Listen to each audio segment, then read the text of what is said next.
The Bridge, a Godzilla MLP crossover, written by Tano, read by Prince Rathalos. Chapter 1, The Duel. Today was not a good day to be in the South Pacific. More specifically, it was a horrible night to be anywhere near the Mu Island chain, particularly the lead landmass of Sagyo Island. It was night, a storm of thunder and lightning brewing alongside explosions and sirens. A war was rumbling. One with so much raw power the shifting could be heard as far away as Hawaii and Japan. The entire island, its surrounding sea, and its airspace had been turned into an all-out battle royale.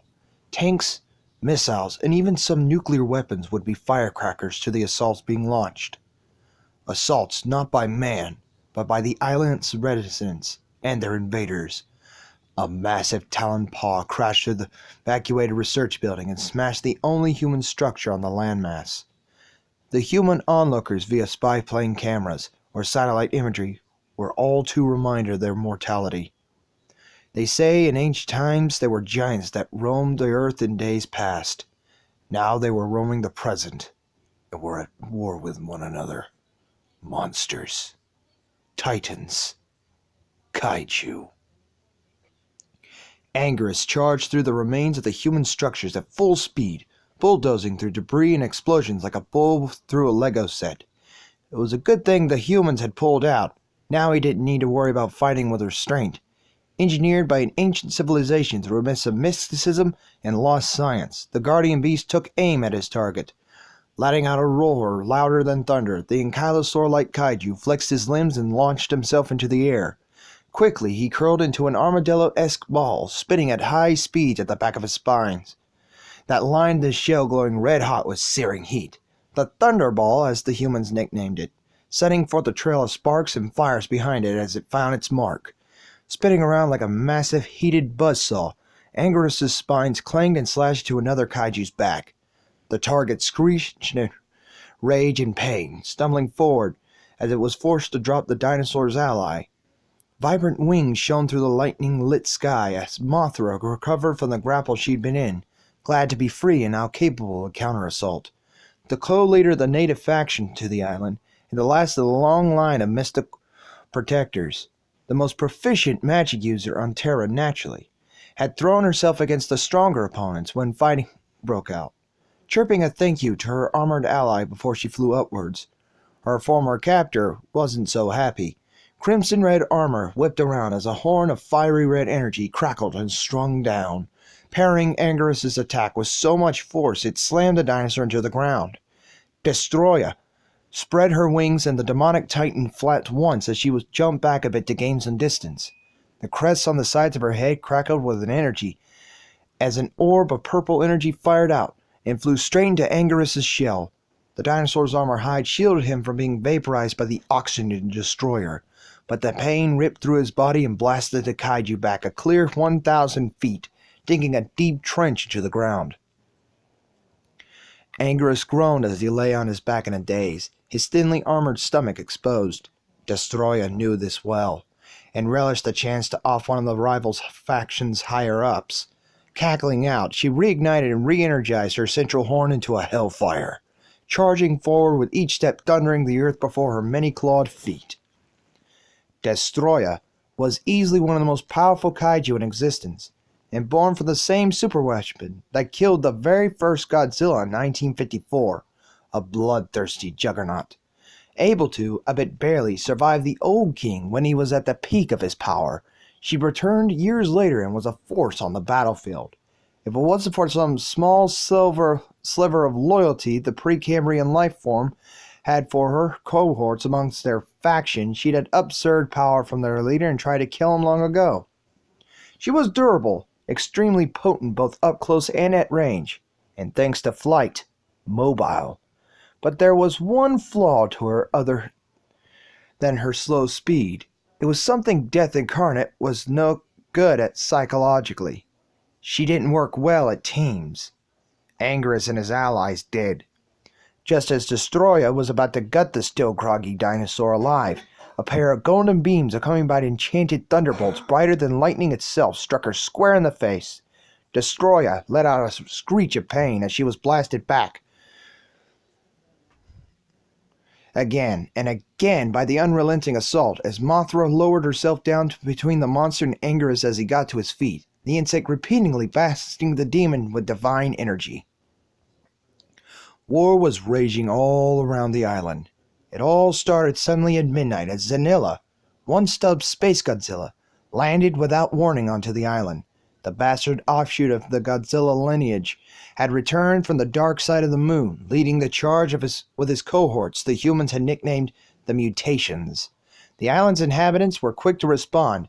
Dozens of Terran defenders, another nickname by the UN, proved the world's leaders weren't always imaginative, rallied behind the current Godzilla, and charged into a Titan-sized gang war.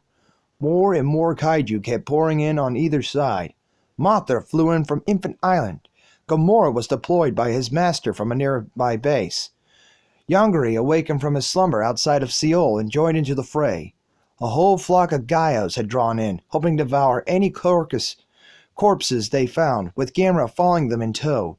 The alien Zillion Empire and their allies even took notice off-planet and revved up their teleporters, deploying their own Monster X, the Nublians Confederation's cyborg brothers, Gigan and Megalon, alongside the Millenniums Collective's Orga in hopes the Chaos would be a grand chance to off a few of the thorns on their side from their last failed invasion.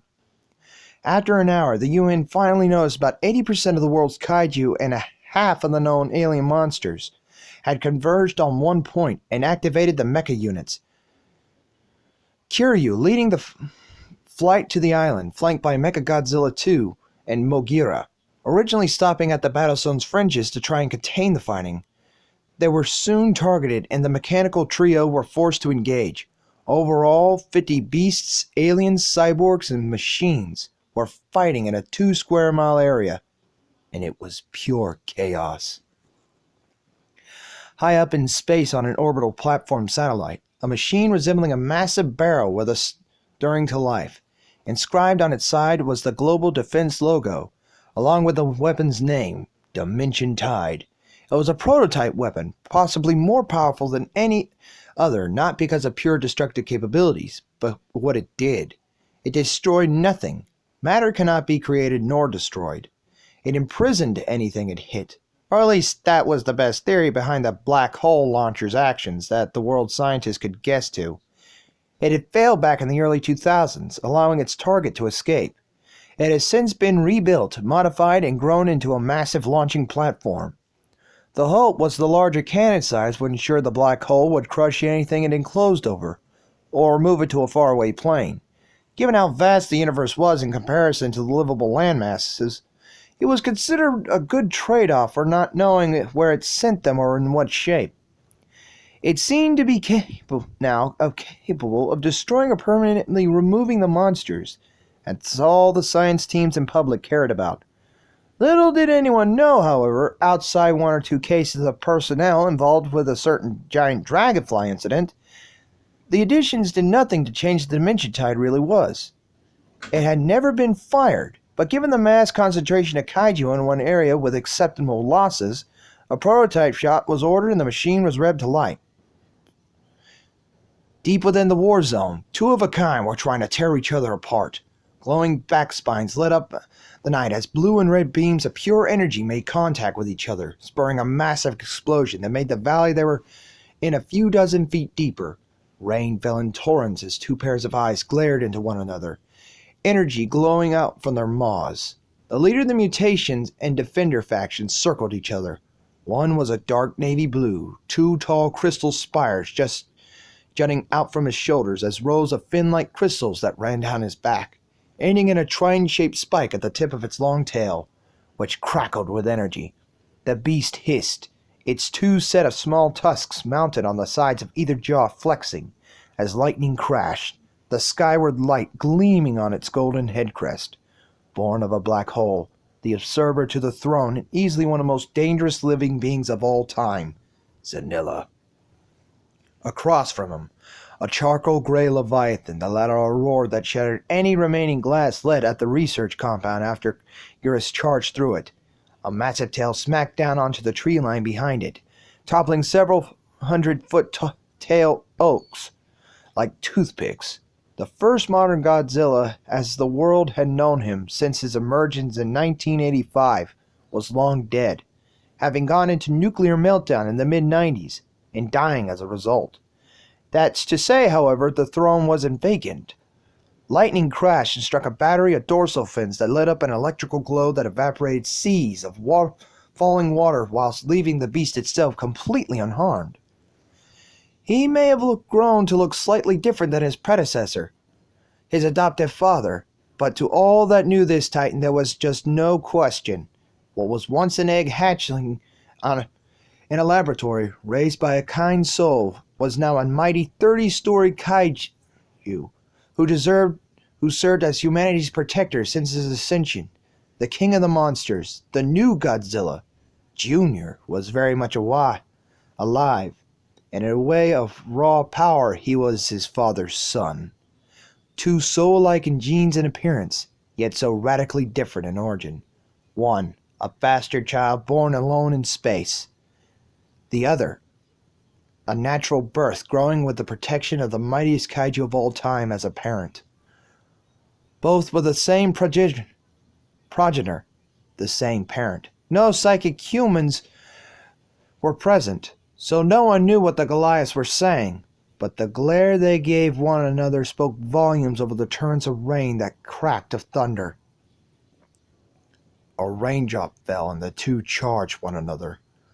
Godzilla Jr. rushed full sprint across the gorge, shaking the earth with each 60,000-ton stomp, as Zanilla's shoulder crystals glowed with raw power and rocketed the special Saurian forward via telekinesis.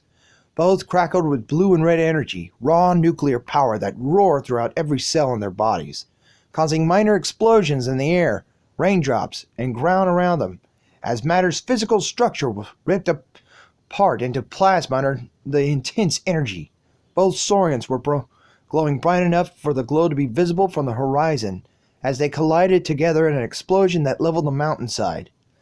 Raindrops, tons of stone, and even whole trees were launched up into the air in a vast bubble as the explosion rang out, forcing all in the valley but the two quarreling brothers up into the air.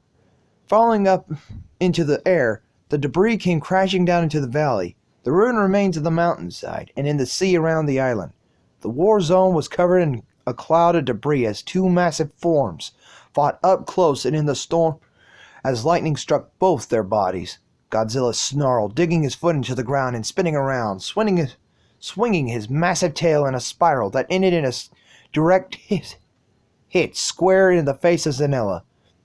The spatial beast screeched in pain, the blow having fractured his skull bones briefly before his regeneration took effect, painfully healing the injury in a matter of seconds. Pain and harm, pain and healing. Between the two, Zanilla was now pissed. Collapsing backward some distance in an after-strike daze, the cosmic kaiju put his hands together and spread them as his shoulder crystals glowed a bright white glow. A perfect double-pointed crystal several 100 feet long formed in the space between his paws. Zanilla cackled with glee as he gripped the crystal like a club and spun it around. Godzilla didn't have time to react before Zanilla smashed the crystal into his face, and then swung again, bashing the weapon with glowing brilliance across his stomach. Fighting through the pain, the king of the earth kaiju lashed out as fast as he could with his right hand as Zanilla was about to bring the club down again on his skull, catching the blow. Godzilla pushed up as Zanilla pushed down, neither able to wrench free the weapon from the other's grasp.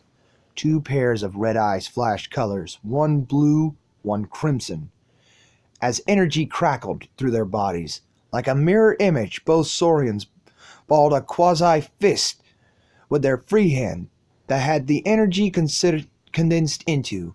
Limbs glowing, they threw their punch aimed at one another's face, only for the fist to connect mid-swing, and two handheld nuclear pulses went off at the same time.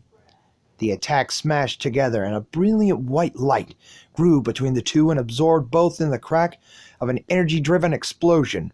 The crystal club shattered as both Godzilla and Zanilla were sent sliding across the ground, both of their front halves of their bodies badly burnt but rapidly healing. As long as they both had energy to expend, they could heal. and as long as they could heal, neither could kill the other. Neither could kill the other. So as long as they had any of those occurring, they would fight. Zanilla was the first to roar, slamming his long tail onto the ground as lightning cracked. Godzilla stomped into the ground, shaking the earth as a second roar accompanied the sound of thunder. The message was simple. As long as it took to complete, even if it destroyed the whole island, this fight was till the death. High above and to the east, a shimmering silver body of a mecha flew through the air, pursued by several beings resembling giant bats. Mogira's pilots, Goji, Kiyoshi, and Yuki, looked behind themselves as the Gyu's Trios Mall began to glow with brilliant golden light. Grabbing the lead directional control, Yuki craned the stick back, ordering the mecha to deploy its air brakes and spin out. Kiyoshi's helmet's heads-up display beat as several red circles appeared over the central screen, hovering over each Gyos. Auxiliary Master Cannon locked. One Gyos Maw flashed a yellow light and a golden. Straight beam fired out, slicing into the trees to Mogira's side, and craning its head over to strike the robot with its assault. Yuki yanked the stick to the side, forcing their mecha to flank to the right to avoid being sliced by the ray. Yuki grunted, "Well, what are you waiting for? McDonald's drive-thru? Shoot the beep!" Goji flipped several switches and gripped a control stick. Squeezing down on its trigger, Mogira's conical arms rose up and purple color energy sparkled along their smooth surface before twin neon fuchsia beams of energy fired out from the tips. The two beams hit two of the Gyos dead center, and searing plasma burned through the lower kaiju's torsos, shooting off into the night sky. Shifting its arms, the beams crossed right into the third Gyos before it could react, engulfing it in a massive fireball that soon crashed into the earth below. "Works every time," Koji chuckled before spying the duel of nuclear saurians below. Some of their systems were still rattling from the last explosion. All three pilots were getting deja vu to the 10th power. Kiyoshi was the first to speak. "Damn, they're really going at it. Looks like Junior can brawl just as good as his old man. Think we should give him a hand?" Yuki groaned and rolled his eyes. "Waste of ammo. We got enough to worry about. Those two are so hyped up over each other, we'd soon take a hit for interfering." The younger pilot was about to retort when the hardened face of Akane Yashiro, the G-Force Mecha Commander and Kiryu's pilot, flashed on their monitors. Mogira's pilots instinctively flinched. Hell has no fury like this woman's scorn. "What are you three doing down there? I ordered an evac 4 minutes ago. Get away from the island." The trio looked at each other in half-confused, half-worried manner. Only Yuki had enough courage, stubbornness, or just plain stupidity to retort. "While you were busy running, we were busy killing 3 of those damn giant bats. Half of our comm systems got knocked offline by an EMP released by Godzilla and Zanilla fighting below. How many kaiju do you even down on this run? 9? Yuki shut up immediately. Koji, still trying not to provoke a superior, radioed in. Why was the evac sounded? Miki, the pilot of the other remaining mech unit, chimed in. "Headquarters have ready Dimension Tide 2 and is about to fire. Get out or you'll be sucked into the black hole." Kiyoshi's eyes widened as he pulled his microphone closer in half shock. "Black hole? But the good monsters are still on the island." A small, stifled crying sound was audible on Miki's end. "That's an oxymoron, soldier. You can't put good and monster in the same sentence. Now get away from that damned island. That's an order," Akane barked out, long enough to burst an eardrum before she could cut off her feed. There was silence as a cockpit. Yuki was the first to break in. "Come on, you heard the lady. This place is as good as dead." He craned on the flight control, and Mogira's thrusters ignited to full strength, rocketing the mecha off to a safe distance to join its sibling units. Energy surged within the two brothers, eclipsing their beaten, bleeding, and bruised bodies with every last ounce of power they had. If their foe's plan of assault didn't kill them, exhaustion just might. The next attack was a make-or-break shot. A pair of blue and crimson suns grew out from the crater. Both stomped into the ground and roared over the thunder as the suns drew down and were absorbed by their back fins, which crackled with energy like they never had before. So much heat was being put out, the forest hundreds of feet behind them had caught on fire, and rain was evaporating before it could even hit the ground. Two balls of energy hotter than the surface of Earth's core formed in their throats. Miles above, space and time were twisting as a black sphere formed as dimension tides tipped, physically sucking in any bits of spectral debris that floated by for miles. A black hole had formed. With a push of a button as G-Force headquarters, it fired with a soundless boom and rocketed to Sogel. Two pillars of glowing light shone like miniature suns against the night sky. So much raw power being shot up into the air. The clouds were beginning to split apart, and curtains of rain were pushed aside. All at once, dozens of monsters ceased combat like a freeze frame and dispersed, knowing they had to get away from something they instinctively knew was coming. Godzilla was known globally by man and beast alike as king of the monsters, and Zanilla was his equal, the challenger to the throne. Two kings were about to give it their all, and all knew to get out of the way before, when they did so. That is, all but a certain trio of titans were engaged against a hell beast not far away, a combination of loyalty and camaraderie on one side, and demented psychosis on the other, keeping their 3-on-1 duel in a deadlock. All were unaware of certain doom that broke through the stratosphere. Godzilla and Zanilla's bodies glowed in dueling blue and crimson light as they put all power into their limit for one final assault with their signature beams, one of a nuclear hellfire and the other of a star's coronal wrath. As they charged, both knew one factor fully well. If this next blow landed, either they hit and kill their foe, or they kneel over from the effort. It was a slow race to who would charge up first. Neither of them won, just as the brothers unleashed twin blasts aimed at one another. Two that would collide with the force of several of the most powerful nuclear bombs crashing into each other and liquefying the rocks below them. Dimensions Tide's black hole impacted the island and its 6 remaining inhabitants. With a soundless expanse, the force of the crushing blackness fused with the force of the twin Leviathan's energy and brought forth Dimension Tide's actual power. Sogyo was wiped clean of its presence of 6 of the most notorious kaiju in history.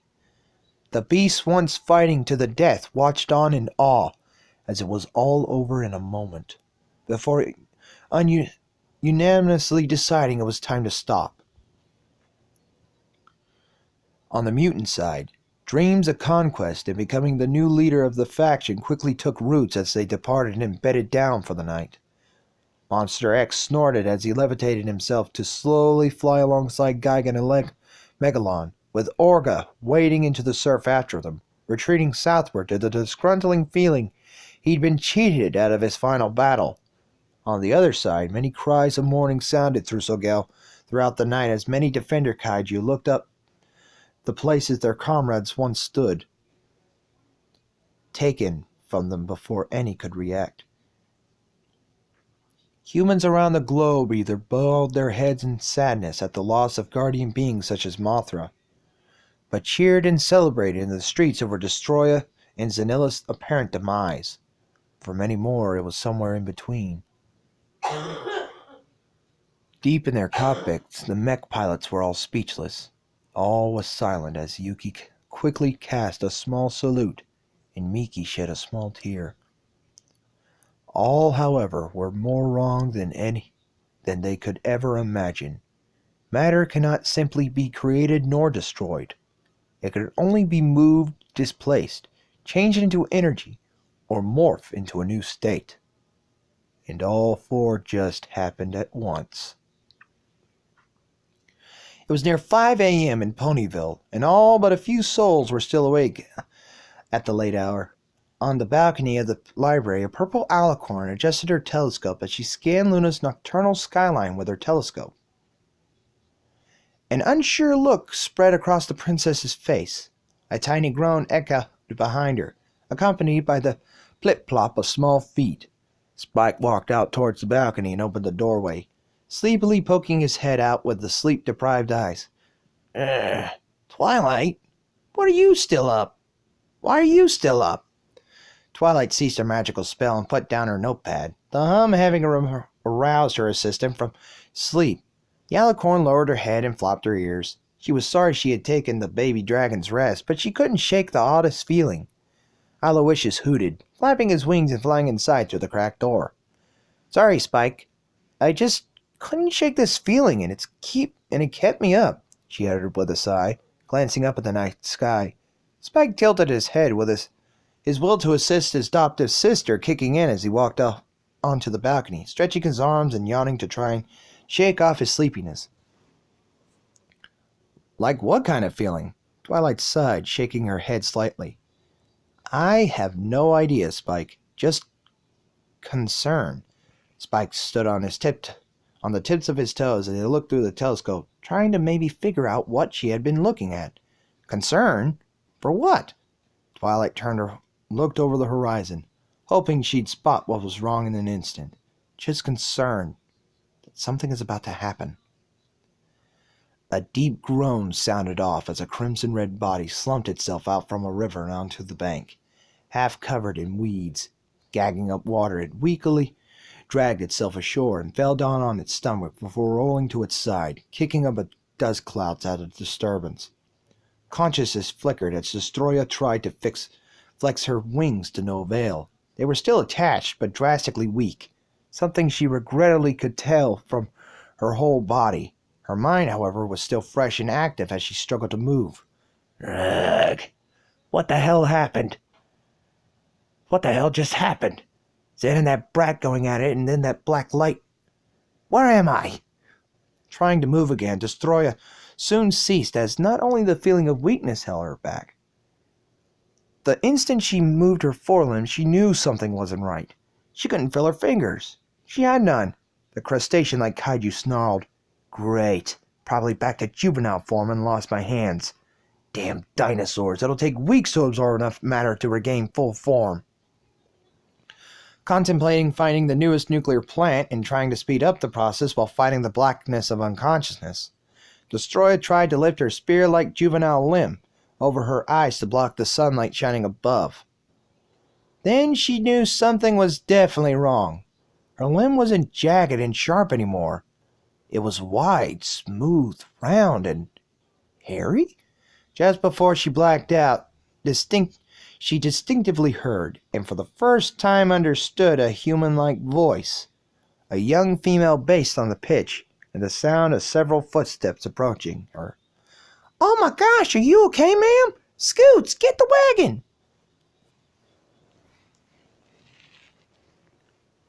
This has been the first reading of the chapter by of the story by Tarb Tano.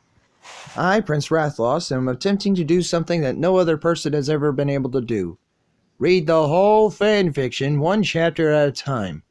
Please subscribe if you're new to this channel, and if you really want me to continue with this story, please put the comment in the section below to help me decide. This is Prince Rathlos signing off, and as always, may the wild be with you.